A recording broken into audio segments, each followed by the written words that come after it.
Welcome to the Thyroid Fixer podcast. I'm your host, Dr. Amy, and we're diving deep into the world of hormones, especially for all you fierce women in perimenopause and menopause, and anyone dealing with hypothyroidism. If you're struggling with weight gain, you feel like shedding those pounds is an impossible feat. If you're dealing with plummeting energy levels, gut-wrenching fatigue, or a libido that seems to have left town, then you're in the right place. And don't even get me started on the hair loss. If these symptoms are sounding all too familiar, you've found your tribe. Welcome, because my goal is to educate, empower, and shake up your world. I want you to embrace every inch of that badass woman that you truly are. So if you're ready to dive in and fix things, let's get started. Did you ever come home from a really long day, your energy's drained, and you just want to sit down and watch Netflix and eat a good dinner, but you got to still squeeze in your workout? So how about if you actually got home at 7 and your workout was done by 7:05? Does that blow your mind? You're already done. You're unwinding. That's the reality with Carol Bike. In just 5 minutes, you experience a workout that is scientifically proven to be as effective as a 45-minute run. Carol isn't just a time saver. It's your literal shortcut to health, happiness, better muscles, lower body fat, leaving you more time for what actually matters in life, like watching Netflix and eating a great dinner. So if you want to check out Carol Bike, they give you a warranty, a trial period that is unmatched. You'll even come get it if you don't like it. 30 days. I mean, who can even beat that? So check it out. Go to carolbike.com, carolbike.com. You're going to use the code Dr. Amy if you grab one of these bad boys, which I highly recommend doing. You're going to use the code Dr. Amy. That is going to save you $100 off. And again, there's no risk. There's no risk. Try it for 30 days. If you don't like it, they will come pick it up. But I guarantee you the time-saving aspect, the muscle building aspect, the fat burning aspect, you're just going to love it. So this is going to be a game changer for you. And you can probably hear the excitement in my voice. The latest introduction, the latest member of the family to the Fixer line is Metabolism Fixer. And this, oh my God, I formulated this just for all my people out there that need to lose weight, that need help in the weight loss department, that can't lose weight no matter what they do, that feel like they have a slow metabolism, and that might be thinking of trying all those peptides out there, you know, the Beverly Hills soccer mom drug of choice for weight loss peptides. Or even if you're on them already and you're like, man, these are really expensive and I'm still not losing weight, add in Metabolism Fixer. Here's what I did. I took the power of T2, which increases your basal metabolic rate while you are sitting there watching Netflix. You're burning fat while you're watching Netflix. I combined it with a very unique patented ingredient called Suppressa. Suppressa has multiple clinical trials backing its efficacy in reducing your appetite, decreasing snacking, and providing way more control over your food intake. It is amazing. We also see improved emotional well-being, just decreased food cravings all around, reduced hunger, and weight management. Add on top of that, we have green tea extract, we have purple forest purple tea extract, both of which affect the metabolism in a very positive way without the jitters of normal fat burning supplements out there from the 1980s and 90s, right? The ones that made you feel like you're having a heart attack. You will not have that in any of my supplements, Thyroid Fixer or Metabolism Fixer. But Metabolism Fixer, ooh, yeah, we kicked it up a notch. It is in powder form, so you can drink it through your day. It's going to flavor your water. We got orange crush and refreshing citrus. I love them both. It is going to keep you under control all day long. So you throw a couple scoops in your water bottle in the morning, throw a scoop or two in your water bottle throughout the day. You will have fat burning and appetite control the entire day for what? An eighth of a price of the peptides? Oh my God, you can't go wrong. So grab some metabolism fixer today. Please let me know how you do on it. I'm super excited for you. Super excited. Dr. Jack Wolfson, I've been wanting to have you on the show for quite some time, as we are 400 plus episodes in and have not dove into heart issues, cholesterol, what people can do, cardiovascular disease in women. So when we met just a month or so ago, I thought, oh my gosh, all my prayers have been answered. I finally have the natural heart doctor that America loves. And I am just blessed to have you on the show. So thank you for your time today. And thanks for coming on.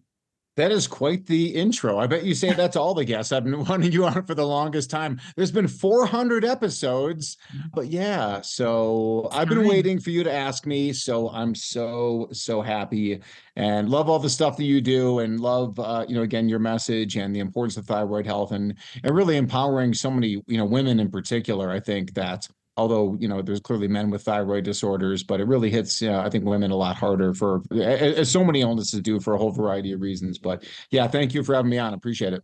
Well, thank you for that compliment as well. So right back at you. This has been a topic that I've wanted to dive into, that obviously I get a ton of questions from my audience, from my patients, everyone. And even when we're looking at blood work, right? And I have to explain to women, like, no, your cholesterol isn't that bad. Yeah, I know it's flagged high. Yeah, I know your PCP wants you on a statin, but we're going to dive into all of that. I can't wait. But first, we have to start with your story, because you were conventionally trained. So what shifted for you to now take this natural approach and give people the message that you are giving to everyone, that, hey, listen, your lifestyle, your nutrition, your sleep, your mindset, all of that can play a role in your overall heart health? Yeah, if you think about the movie The Matrix, and about like this living in like this fantasy world, that so many people are, a machine controlled world. I'd like to say that I was born into the medical matrix, where my father was a cardiologist, so he's talking cardiology stuff while I'm in my mother's, womb, and he'd be talking to my mom and to his partners and stuff like that. So I would hear all these things that they're talking about, and then of course as a kid and as I start to grow older, my father was my hero, and I wanted to be exactly like him, and that's what I would do. He was a cardiologist. I became a cardiologist. And as I reached the pinnacle of the cardiology, again, training and chief cardiology fellow, I would join the biggest group in the state of Arizona. My career is absolutely taking off. Meanwhile, he's sick and dying of a Parkinson's-like illness called, which eventually they would diagnose at the Mayo Clinic with progressive supranuclear palsy, or PSP. And Mayo Clinic says, we've got no idea why your father is sick and dying, and we've got no treatment for him, and he will, die on average in the next 3 years. And simultaneously and serendipitously, I met this 29-year-old doctor of chiropractic, and she tells me all the reasons why my father is sick and dying.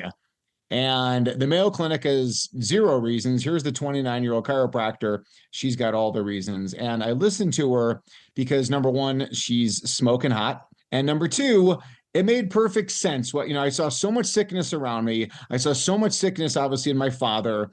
And it was just this awakening from a total medical brainwashing of, wow, there's actually reasons why people get sick. In your world, there's reasons why people have thyroid disorders and hormonal disorders and everything else. And all these reasons are all the same. I mean, the same things that lead to heart disease are the same things that lead to thyroid disorders and brain disease and cancer and everything else. So, then I would just start to, I would change my personal, existence, because, this woman who would eventually become my wife and the mother of our 4 children, she would, say, you're going to follow in the same steps as your father. You may not get PSP or Parkinson's, but you may have a heart attack or a stroke or cancer or whatever, and you better change, because I was on that same destructive path. So I would change. I would, try to change inside the medical realm. Again, I was a hospital-based cardiologist, tried to teach my partners. Nobody wanted to listen, for all the reasons you can imagine. They don't want to listen. And then I would leave and start my own company in 2012. And now it gets me on with amazing people like you. So thank you. That is so cool. Okay, now I get why you called her smoking hot, because she became your wife. So that's amazing. And I love that you have that balance almost in your household. Now, of course, you've kind of come over to the integrative functional side of things, but you really have that nice balance between her training in chiropractic and then your conventional training, and just blending those two worlds together. And that's really what we need in medicine. Moving to women, because really, I mean, the majority of my listeners are women. And we hear over and over again that cardiovascular disease is a bigger killer of women than cancer. Is that true? Is that still true to this day? Well, I think, they kind of go neck and neck, but let's just say those are the biggest killers, or ultimately on the death certificate, it'll either say heart attack, it'll say stroke, or it'll say cancer. So, they're up there. And, women are notoriously, they're not studied. First of all studies on pharmaceuticals, I mean, they're so heavily slanted towards the men. It's very clear that when women come to the emergency room and they don't have the classic symptoms some of the time. Most of the time they do. They get the same chest discomfort or tightness or, shortness of breath. But sometimes the woman is like, I just woke up and I just feel really exhausted today. I felt fatigued. I just know in my heart, I know in my gut, something's not right. And then we check and we go deeper and we find something there. But unfortunately, the literature is full of the ER doctors not listening, to these women, or even if they call up their primary care doctor, the primary care doctor may be more likely to suggest something else than think it's something going on with the heart. But yeah, postmenopausal women, the risk starts going up, cardiovascular disease, and becomes the same as men. And it doesn't have to be that way. It's just, there's much better ways to live and prevent cardiovascular disease. Now, why are we seeing it though? So I've heard you talk before and you say that it's really not our genetics. So many people say, oh, well, I have heart disease because my mom had it or my dad had it and it was passed down. But you're saying it's not really a genetic issue. It's more of an environmental issue, toxin exposure. Can you expand on the why? Like, why are we getting hit with heart disease? Yeah, there's no gene, that says, that you should have a heart attack. Why would there? Why would God or evolution, whoever built us, or a combination of God created evolution, give us a heart attack gene or a cancer gene, really in that sense. Now, there can be genetic changes that when stoked can lead to disease. Of course, that's called epigenetics. But I want people to understand that it's not their genetics. Don't blame their genetics, because that's what doctors love to do, is say, well, it's in your genes. There's nothing you could do about it. Take this pharmaceutical, when in fact, there's everything you could do about it. Genetic wise, we can run and jump and see and feel, and, we can make babies. We can do some pretty impressive stuff.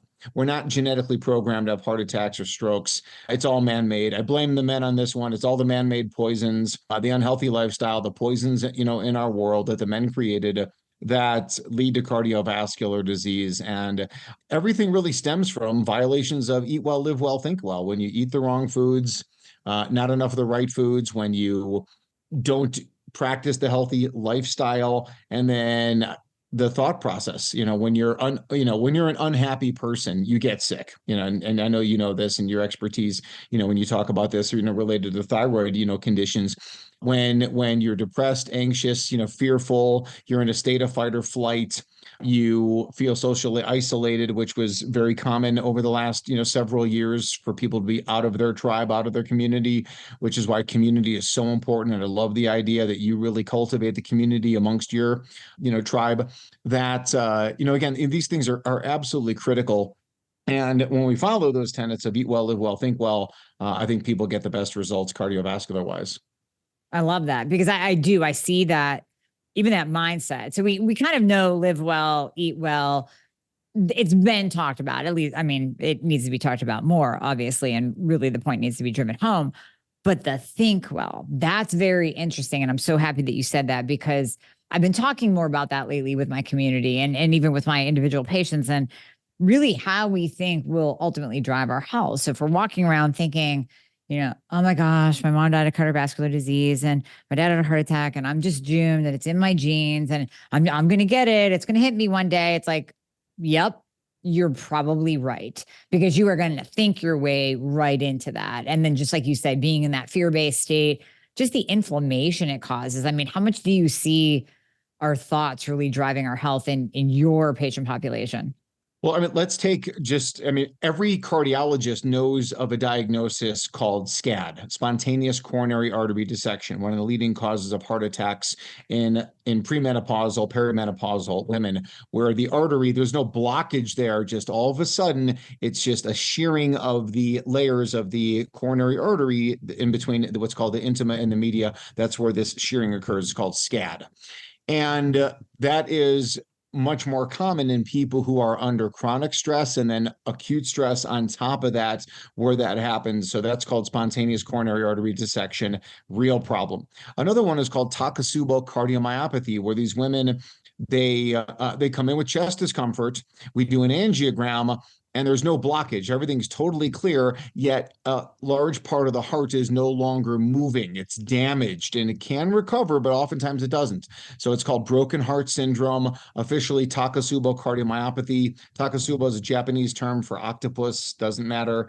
But it's the broken heart syndrome, and that's classic 55-year-old woman. She's arguing with her spouse, maybe with her boss, maybe something traumatic happens, and then boom, that occurs, and that could be lethal, it could be deadly. So that's one thing to for two things for for women to look at, and to therefore take a step back and say, okay, well, I have to really reduce the stress in my life, however they would do it. And of course, there's a lot of different experts, but for the purpose of, I think, where we're going right now, is that massive category of think well. It's just as important as the food we eat. It's just as important as the lifestyle that we lead. Every time I talk to someone who's had a heart attack, had a stroke, there was some kind of stressful event that occurred there, and it's a problem. And this is all in the medical literature, by the way. The other thing I'll mention real quickly is this childhood trauma, emotional trauma as a child. Those people who suffered that are at markedly higher risk of heart attacks, for example, and other things. Mm-hmm. And would say, okay, well, maybe the childhood trauma person, they eat worse, drink more, smoke more. When you exclude those factors, you try and control for those, they still have a higher risk because of this chronic, post-traumatic stress state, that they're in. So it's pretty crazy. So in the PTSD world, are you also seeing a greater incidence in, let's say, first responders, military, anyone that would have that typical PTSD? I mean, yes, we can have PTSD from childhood trauma, but how we think about it in day-to-day life is more connected to like military first responders. Do you see a greater incidence? Yeah, no, definitely. And that's a great question. The answer is definitively yes, they do. And the other thing also is that I think that there is an issue with PTSD from a medical diagnosis. And maybe, you can touch on that as well. So it's like once, I think a lot of, your people, especially, they're happy once they get this diagnosis and say, hey, listen, it's a thyroid issue. And if we, tweak this and fix this and work on this, then we can really get you back to health.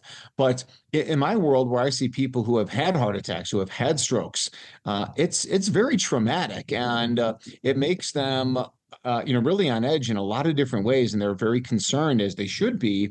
But it can also go overboard. Like, they can spend so much time worrying: am I going to have another heart attack? Am I going to have a stroke? Am I have another episode of atrial fibrillation?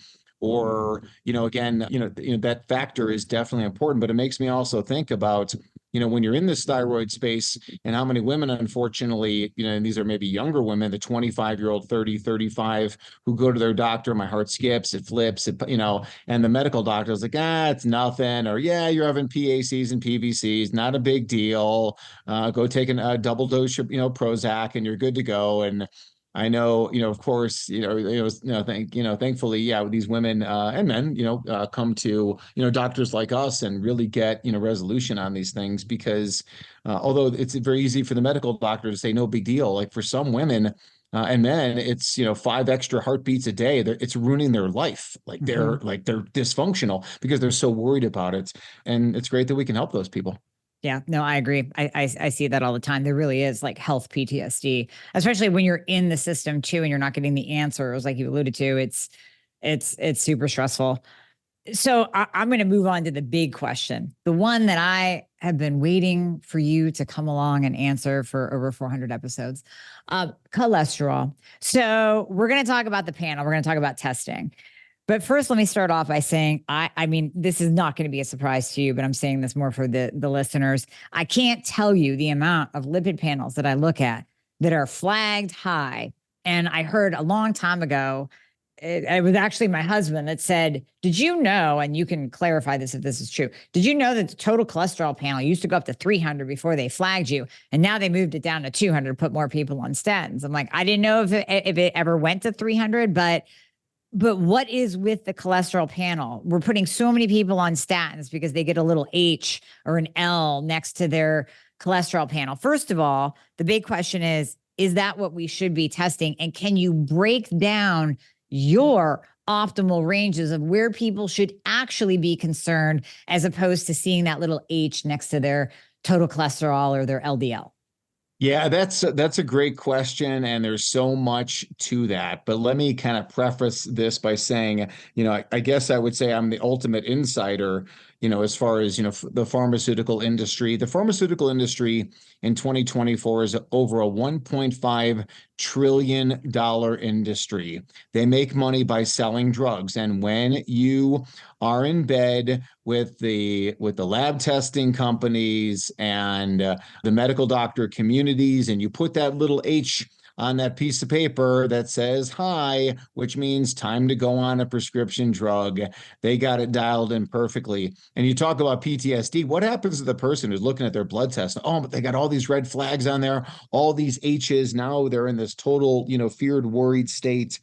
Yeah, it's all controlled by the pharmaceutical cartel. That's all there is to it. It all starts and ends with them. I got so many stories about about pharmaceutical, companies. Real quick, let me tell you this. In 1988, when I was in high school, my father, took us on a trip, to Hawaii. So it was my mother and father, they're sitting first class. My brother, sister, and I, we sat in coach class. We get to Hawaii, beautiful hotel, all the meals, all the alcohol, all the excursions, going on fishing boats and water skiing and jet skiing. All this stuff is all bought and paid for by Merck Pharmaceuticals. Merck Pharmaceuticals. And my father spoke for 1 hour. He spoke for 1 hour, and the entire trip, I'm sure he got honorarium on top of that, but again, everything was all paid for. So that's where pharma money comes in. So pharma drives the whole thing. So the question is, really is that what is the perfect level of total cholesterol? I want everyone to understand cholesterol is vitally important, right? All of our hormones have some, predication based on cholesterol, all of our sex hormones. How does it relate to thyroid hormone? Well, the thyroid gland is just loaded with cholesterol. It's just how the body functions. Of course, vitamin D comes from cholesterol. Sun hits the cholesterol coursing through the skin, becomes vitamin D. Our digestion is from cholesterol, and cholesterol is therefore, it's present in every single cell membrane, in the mitochondria. That's why chicken eggs contain cholesterol, why mother's breast milk and animal milk contains cholesterol, because that's how those animals come to life. All right, so total cholesterol, we know this from the Mr. Fit trial, 1970s, 160 to 260 is the optimal range. In there, anything above 260, higher risk of dying. Anything below 160, higher risk of dying. So you want to find the perfect cave person cholesterol for each one of us. So when you eat the right foods, live the right lifestyle, think the right thoughts, you find the perfect numbers for yourselves. A lot of your people, may be into, keto eating, carnivore, type eating. There's an entity called lean mass hyperresponder, where these people, they develop total cholesterols, 500, 600, 700. I think it's normal for a lot of those people just based on their diet. And I don't find it problematic whatsoever, especially when we check those more advanced markers of inflammation and oxidative stress. And if they don't have inflammation and they don't have ox stress, then I don't consider that a problem whatsoever. So I guess in a long-winded way of answering this question, Amy, I really don't even look at those numbers of lipids. I'm much more interested in those markers of inflammation, ox stress, and if those are abnormal, we need to figure out why. Okay, so what would you test? What are your favorite tests to look at? If you wanted to look at my heart health, and I want to know, am I at an increased risk despite my lifestyle and thoughts and everything that I'm doing? What would you test on me?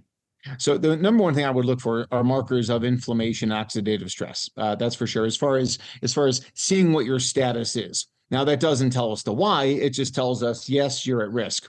So if those numbers are high, we got to figure out why. If they're normal, then we can kind of, rest back a little bit and look at some other parameters and dig a little bit deeper just in a preventive way. But, in general, those are the things I would look for. One thing I never do is I never order a coronary calcium scan. I never order CT scans. I don't believe that it is healthy. It's radiation. It causes inflammation, oxidative stress, causes heart disease, causes cancer, causes brain disease.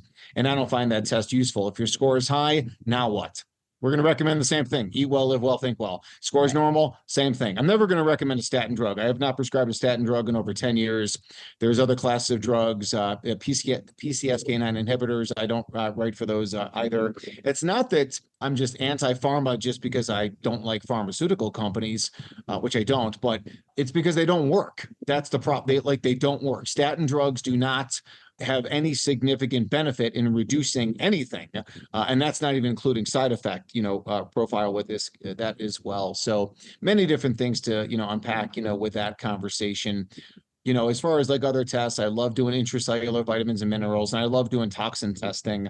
Recent study came out where they talked about, they looked at carotid artery plaque. So they looked at these people who were undergoing surgery to remove the plaque in their carotid arteries, the arteries that supply the brain. So what they did is that they looked under a microscope at the plaque, and a lot of these people had evidence of plastic. They had microplastics in their artery. 2/3 of the people had plastic. Surprisingly, 1/3 of the people did not have plastic in their artery. The group that had the plastic had triple the risk of heart attack, stroke, and dying in a 3-year period versus those who didn't have plastic, which makes plastic a bigger risk factor than smoking, alcohol, diabetes, obesity, hypertension, all those things combined.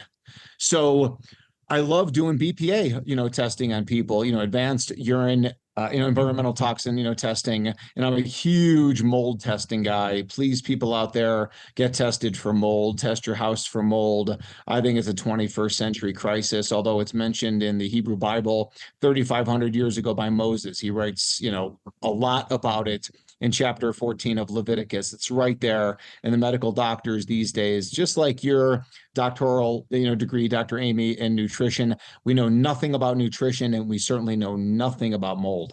Wow. Okay. We're going to hit mold, back to the plastics.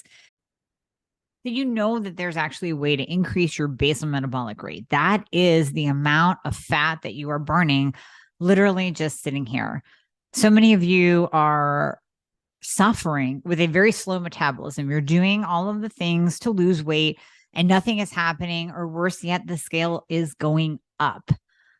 Well, with the addition of Thyroid Fixer that contains T2 and L-tyrosine and Coleus for Scoli, all of which benefit the thyroid, all of which boost metabolism, all of which have been proven to increase fat burning, there's your answer. Add in Thyroid Fixer and you're getting an array of quality. I promise you, I've been studying this for 15 years. I bring nothing but the best to you. Quality ingredients, 3,5-diodo-L-thyrine, which is T2. I have multiple podcasts on that. You can go back and listen. L-tyrosine, which is required by the thyroid. It reduces stress. It helps the thyroid convert T4 to T3. Coleus for Scoli, that has been proven over and over again to increase fat burning. So you put that along with T2 that has its own human studies that show a decrease in body fat percent in just 28 days. Oh, and by the way, an improvement in your mitochondrial function, increasing ATP, which helps with your energy. Just add this in, whether you are hypothyroid or not. This helps everyone. Yes, I called it Thyroid Fixer, but it helps every single person out there with a slow metabolism. It does not affect your thyroid function. It has no cardiovascular effects, is totally safe. Let this rock your world. That blows me away. Now, it shouldn't, because I interviewed Dr. Tom O'Brien. He was talking about how he had a treatment done. Now, it's not here locally in the United States. He went to Sweden, Switzerland, something like that, Switzerland. And they were basically filtering his blood, and the container had all this sediment, debris. He's like, "What's that?" They're like, "That's plastic, literally coming out and being filtered out of your blood." So it doesn't surprise me, but yet it surprises me. And I'm sure it still surprises the audience. And I think we have to say this over and over again to really drive the point home. Like, stop drinking out of plastic water bottles, stop heating your food in plastic. And we're still going to be exposed to it to some degree. But if we can control what we can't control, we're at least helping our bodies, right? Even if you can't fly to the Swiss Alps to get a treatment done, we're still helping our bodies. So I'm blown away and happy that you mentioned that. That's crazy. The mold, you asked me about the mold as well when you interviewed me for your podcast and how mold affects thyroid. So touch on that briefly. How much do you see mold as kind of a hidden culprit for heart disease and cardiovascular disease overall?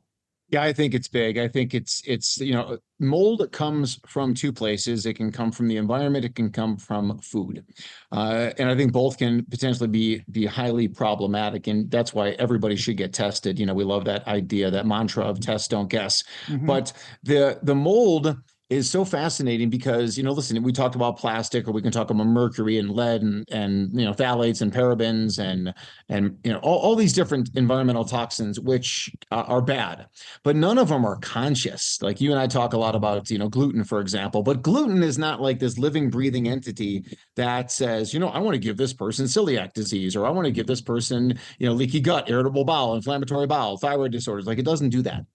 Mold does. Mold is a living, breathing organism that wants to survive. So it secretes this Army, Navy, Air Force, Marines, and expels it out into the environment in order to kill off other molds. I'm not going to anthropomorphize this too much to say it's got consciousness like humans, although what do I know? But let's just say that it doesn't. But let's just say it wants to survive. Now, the most famous mold mycotoxin, this chemical bomb released from mold, everybody's heard of before. It's called penicillin. Penicillin was discovered by Fleming when he came in one day and there was mold growing in one of his bacterial cultures and it was killing his bacteria.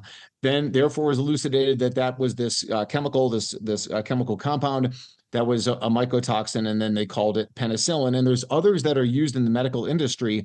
And one of those actually was the first statin-like drug called citrinin, which is now was originally in products like red yeast rice and similar that had that cholesterol, inhibition, because it interrupts the same enzyme as statins do, called the HMG-CoA reductase enzyme.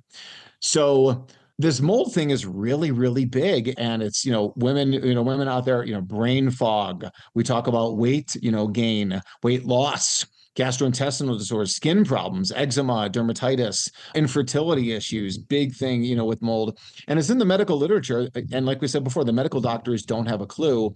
And ultimately, I think what happens, with all these different toxins, Dr. Amy, is that, and, Dr. Tom O'Brien, of course, is an expert in this. And of course, many other people, including yourself, understand that a lot of it's the gut microbiome. Once these toxins damage the gut microbiome, then all the floodgates open with this intestinal hyperpermeability, commonly known as leaky gut. These things that don't belong in the body now get in there. You have this immune response related to it. And as you talk about often, this molecular mimicry, where now your immune system is attacking all these different proteins. And then therefore now it goes after your thyroid and your heart, coronary artery disease. One antibody I love to test for in leaky gut panels is called actin, or anti-actin antibodies.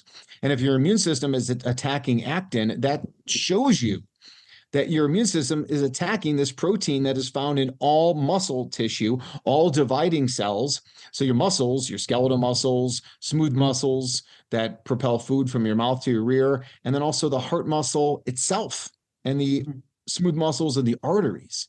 So yeah, a lot there with that, but whenever it's kind of like the mystery illness type thing, yeah, please think about mold. Give me one more second for stream of consciousness here. Lyme disease is so often talked about, and the diagnosis chronic Lyme never really sat well with me, especially where people, and I'm hearing stories, like these women, they get a port inserted and they get IV antibiotics for a year or two. I've seen cases of acute Lyme. I train in Chicago, kids camping, gets bit by a tick, comes in the hospital, heart rate's 20. The story from where you grew up and stuff like that. It happened.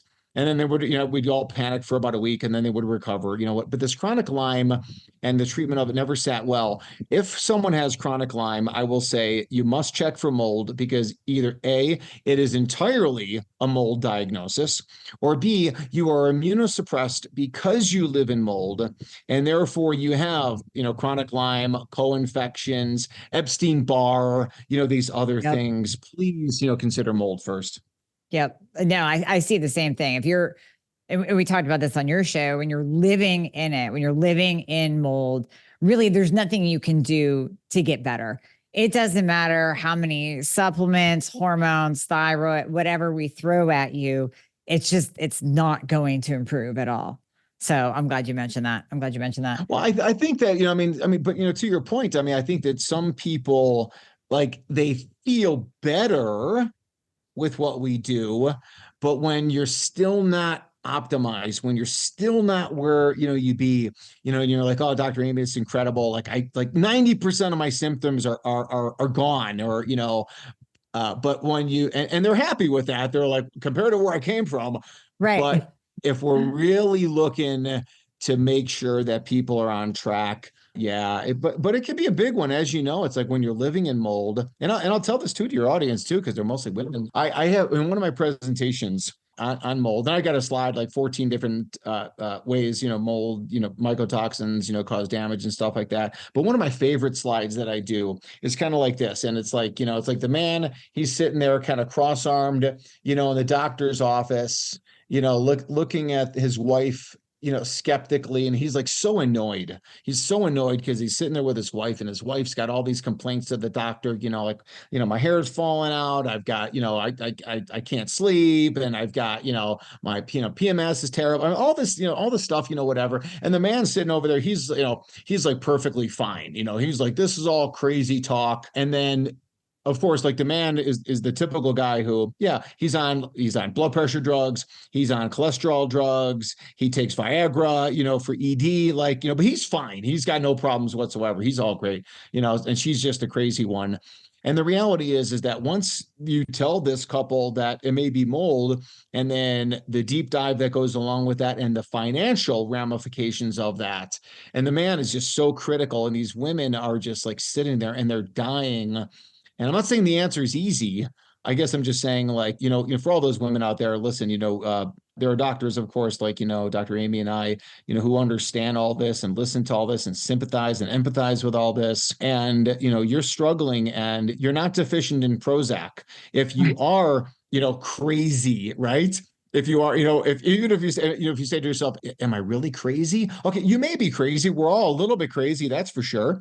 The stuff that I've said and, in public and on CNN and stuff like that, we're all crazy here. But why? If we're crazy, the answer is not Prozac. The answer is to figure out why we're struggling. Yeah. Yeah. I love that. I absolutely love that. Well, of course, I mean, we want to give some love to the guys. So I've talked about the guys too. And I want to get your opinion on this, because I have said this for a while. And in the beginning, you alluded to, or you not alluded to, you flat out stated, which is truth, that we need cholesterol. All right, let's start there. We need cholesterol. So cholesterol is a building block for testosterone and for sex hormones and steroid hormones. Do you believe that statins are essentially demasculinizing America? Because we're looking around now. I mean, we're having these men with man boobs and bellies and hips, and it's almost like men are losing their ability to be men.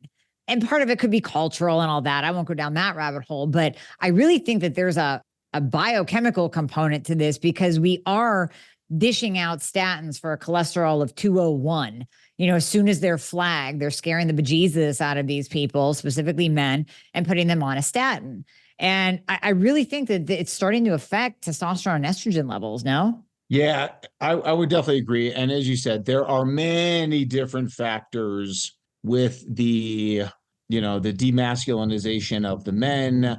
And it's in the womb. It's preconception. It's preconception. Right. It's in the womb. It's childhood. So many different factors, with that. And I do want to say, like, I'm fully supportive of, even these children that are struggling with some of these, identity issues and stuff like that. But I guess I would say that, we can be supportive of them, but it's not normal. It's not normal to do that. It's not, the rates of this are crazy high. It's not normal. And therefore we should definitely try and fix that. And, at a very early age, make sure that, they're eating well, they're living well, they're thinking well. All of these environmental toxins that are all hormone, mimetics, and that as well as to how, that impacts the thyroid and all of our hormones. To answer your question about the statin drugs, I think if I default to the medical literature, there's not a lot of obvious links in the medical literature directly to prove that thought. So I just want to say that there. Now, in my personal experience, I've seen many men with low testosterone levels that are directly related to the use of statin drugs. And when you get rid of them, they go up. So when you talk about the medical literature and the science of a $1.5 trillion industry, you wonder how much truth you're really getting. And is it possible when Lipitor is the #1 selling drug of all time, is it possible that some of the data is fudged?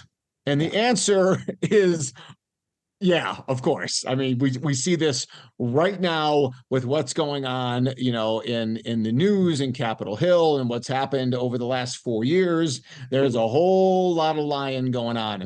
So that being said, when the benefits are not there for the statin drugs and the risks are there with the statin drugs, I think that, clearly it's a problem, and that affects the women as well, because if you need cholesterol, women need testosterone, women need estrogen, of course, and progesterone. So it seems to me that if I have a woman who's having some hormonal issues and imbalances there, and they're on a statin drug, that the first approach would be to work to get off of the statin drug, which when you work with me, it's pretty instantaneous. I just snap my fingers and I stop your drug. Yeah. But again, and I maybe take this opportunity for the women out there, like, your doctor, you're not married to your doctor. You can fire your doctor. And you talk about this as well a lot too, Dr. Amy, right? Like, get a second opinion, and I know when you told me your story, how you went for a second opinion, third, seventh opinion. This is great because we do have this freedom of information in most cases right now, and hopefully that continues, and we should continue to fight for our freedom of information and freedom to discuss all the things that we want to discuss. That's paramount, always. But discuss these things with your doctor. If you don't like what they have to say, go ask somebody else. And you mentioned also when you and I spoke earlier about like Dr. Google, or my other favorite one is like, oh, are you a mommy blogger? Are you a mommy blogger? Are you a Dr. Google? And it's like, yeah, I'm a mommy blogger.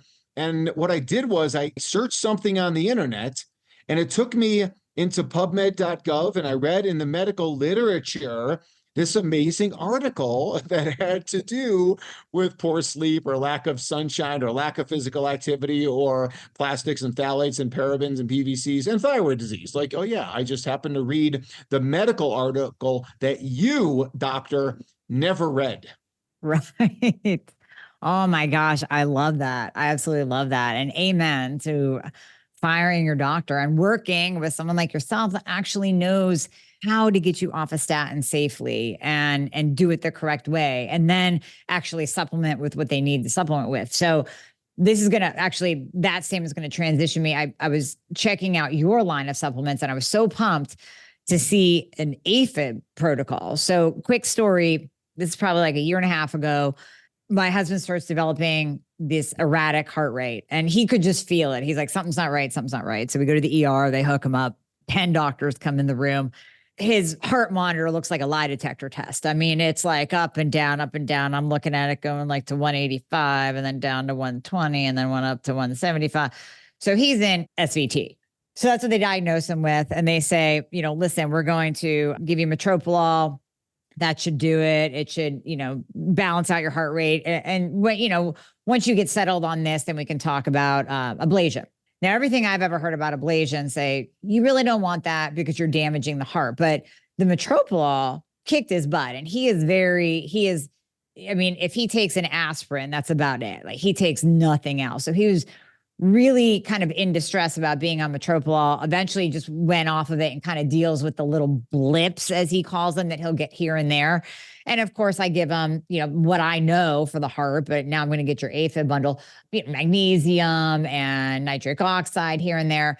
But I guess my question for you is kind of personal, but hopefully it'll help everyone out there as well.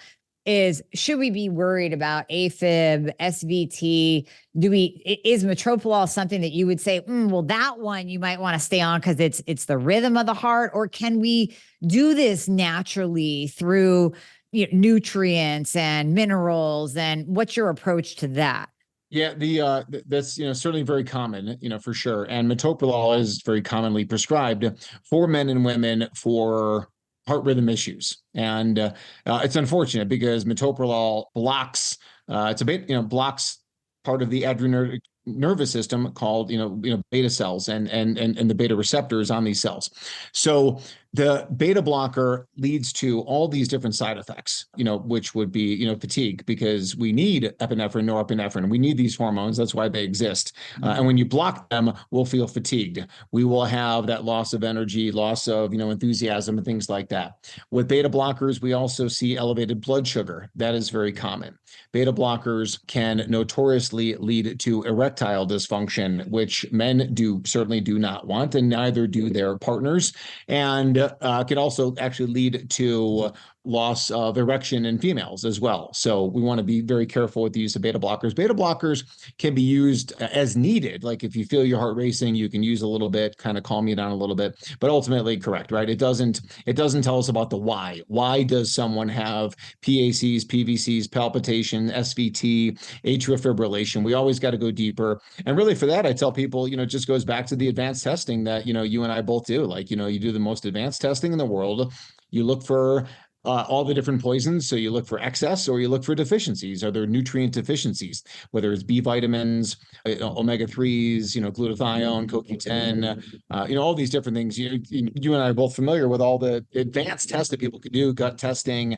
If you have inflammation and oxidative stress, like we talked about before, you're much more likely to have heart rhythm disorders. And if you want to go for an ablation, the ablation will be much less likely to be successful if you have inflammation, oxidative stress. So you want to optimize yourself before any form of ablation for AFib and for other. There's a time and a place for medical doctors. I tend to bash them, pretty often. But in emergency situations, listen, God bless the men and women who work in emergency rooms and trauma centers. But when it's like the prevention, of chronic illness, the treatment of chronic illness, like they've got nothing. They've got nothing. It's just sad. And it's just sad how, people would go through so many years of medical training and just come out like worthless. I mean, I know you see reports from endocrinologists and you're like, this person has been in practice for 20 years and they went through all of this. Yeah. And I would say this, like, Dr. Amy, I would sooner send anyone to you for health related information than any cardiologist I've ever worked with. And I mean, you're awesome and you're brilliant and you can take that as a compliment, but it's kind of like, it's not that they're unintelligent. They're just brainwashed. They're brainwashed into the medical matrix. We learn on day one, it's all about pharmaceuticals. It's all about procedures. We never talk about nutrition. We never talk about lifestyle. We never talk about healthy thoughts. We never talk about root cause medicine. It's sad. It's really sad, but that's the beauty of freedom of information, to be able to get this information out there and tell people the truth because they deserve it. Because there's so many people that you and I both know who are struggling. 100%. So when we're talking about nutrition, since you kind of went down that rabbit hole and were inspired by your wife to really look at lifestyle, what we eat, and you've totally changed. We're talking about you have goats and chickens and all. I mean, you're living in the mountains, fresh air, you get out in sun.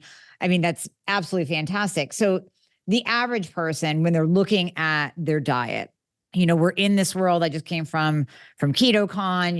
You have ketotarians there, you have carnivore people there. And I know you know Paul Saladino too. Should we be avoiding saturated fats? Is there a danger in doing like a higher fat keto or even carnivore with the consumption of red meat that we used to be told is bad? The American Heart Association, red meat's bad, avoid egg yolks. I mean, how important is getting saturated fats in our diet or avoiding them? What's your stance? Well, I think, first off, no matter what you do, just get tested. Just test all your different parameters, whether it's your lipids, but more importantly, your markers of inflammation, ox stress, and stuff like that. Mhm. Test those numbers and see where you're at. To me, what I think about, I mean, saturated fat, not a problem at all. There's plenty of literature talks about people who eat saturated fat have the lowest risk of strokes, for example.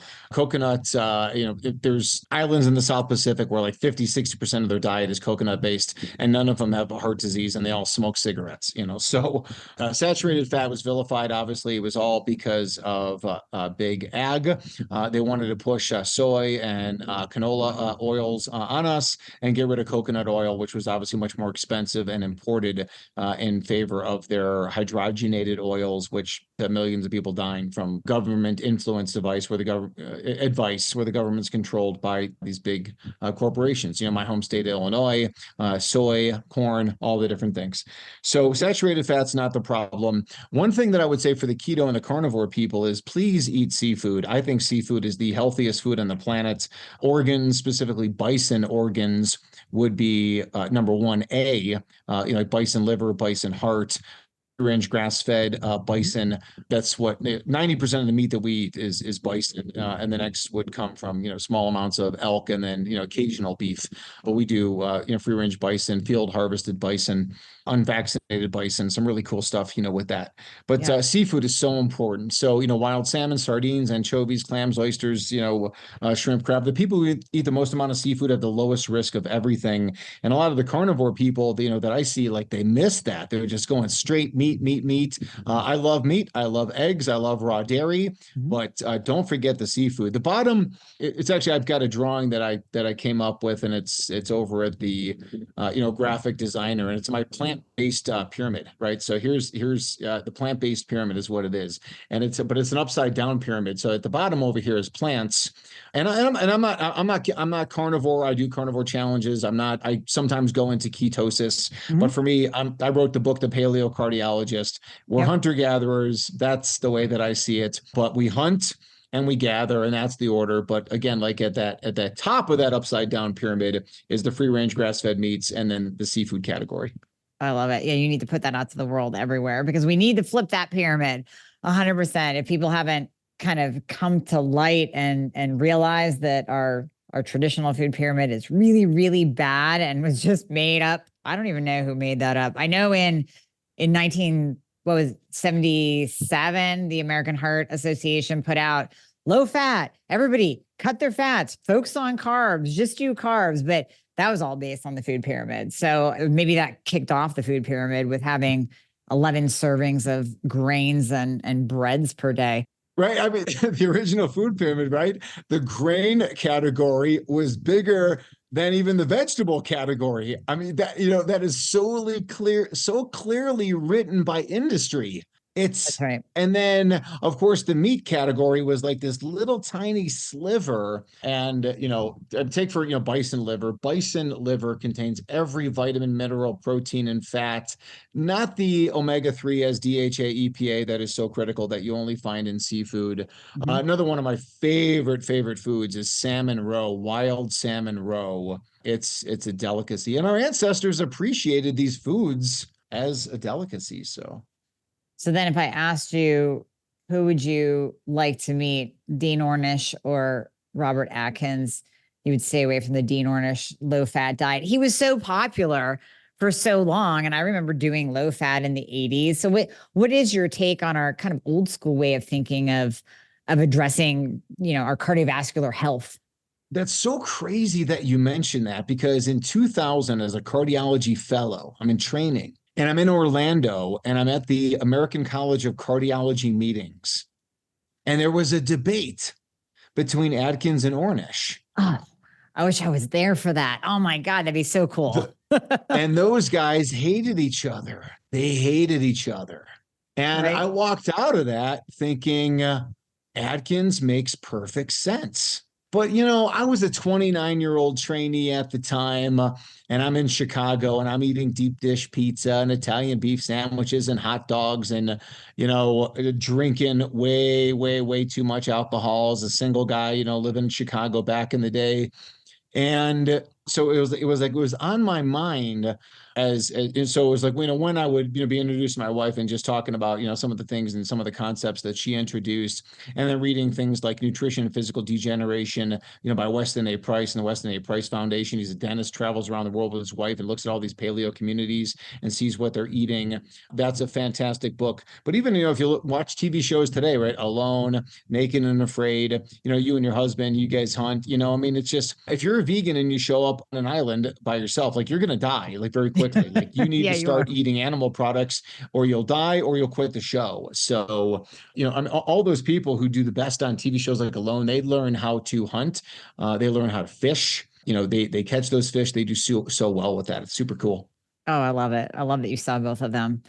This is perfect. I mean, this is exactly the discussion that I wanted to have, that my listeners need to hear. So thank you so much for coming on. You're just a wealth of knowledge. You have a great supplement line. So where else can people find you? Yeah, listen, we do second opinion calls all the time over at Natural Heart Doctor. It's myself. I have another cardiologist, two naturopathic docs, an anti-aging doctor, and a team of health coaches, around the country that are brilliant. So, again, if anybody wants a second opinion as it relates to a cardiovascular concern, obviously, people who know you, Amy, again, you're doing some fantastic stuff over there. But if somebody really has some other, concerns and they're like, I just need that extra nudge from a cardiologist to get off of, one of these pharmaceuticals. Blood pressure drugs are absolute poison. They are not the answer. I got great, lectures and courses and stuff like that, geared towards, those things. But, again, I'm just so appreciative for the opportunity to, to meet with you and become friends with you, to continue to fight to get this message out there. There's 8 billion people on this planet, and, the vast majority are just super sick, and they're not going to get help in the medical industry. It's just not going to happen. Well, they're not. And I appreciate everything you just said there. And just one last thing that I'll add in is, I think people are also in the mindset of, you trust your doctor. And just like you said, second opinion, you are there for the second opinion.